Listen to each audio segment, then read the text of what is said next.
මේ HCl3 එක CH3COCl අපිට බෙන්සින් එකකට දාපුවම මෙන්න මේ කීටෝනේ හදාගත්ත හැකි. මේ කීටෝනේට අපි NaBH4 හරි LiAlH4 හරි එකතු කරපුවම අපිට මේ මධ්‍යසාරය හදාගත්ත හැකි. දැන් අපිට කියලා තියෙන්නේ පියවර 5කින් මෙන්න මේ අවසන් පාය හදන්න කියලා. දැන් අපිට තියෙනවා මේ අම්ල ක්ලෝරයිඩ්. අපි බලමු මේ අම්ල ක්ලෝරයිඩ් එක කොහොමද හදන්නේ කියලා.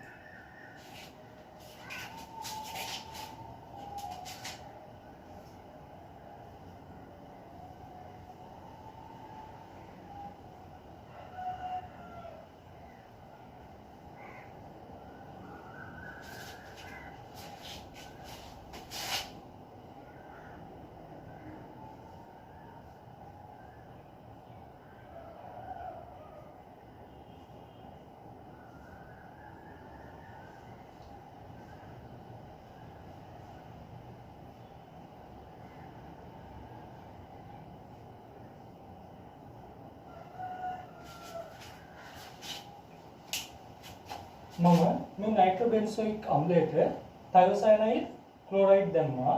එතකොට මේ අම්ල ක්ලෝරයිඩ් එක හැදුනා. මට මෙතන මේ SOCl2 නැත්නම් තයෝසයනයිඩ් ක්ලෝරයිඩ් එක වෙනුවට PCl5 පාවිච්චි කරන්න පුළුවන්. මේ කාබොක්සිලික් එක කොහොමද හදාගන්නේ? අපි මේ නයිට්‍රෝබෙන්සෝයික් අම්ලය හදාගන්න අපිට පුළුවන්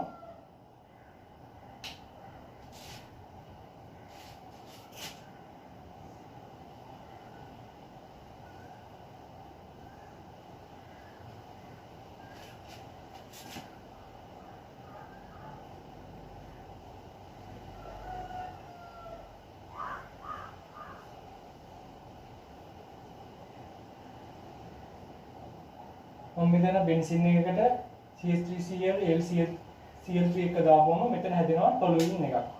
එතකොට මේ ටොලුයින් එකට මම නයිට්‍රෝබෙන්සෝයින් එකක් කරන්න HNO3 H2SO4 දාපුවම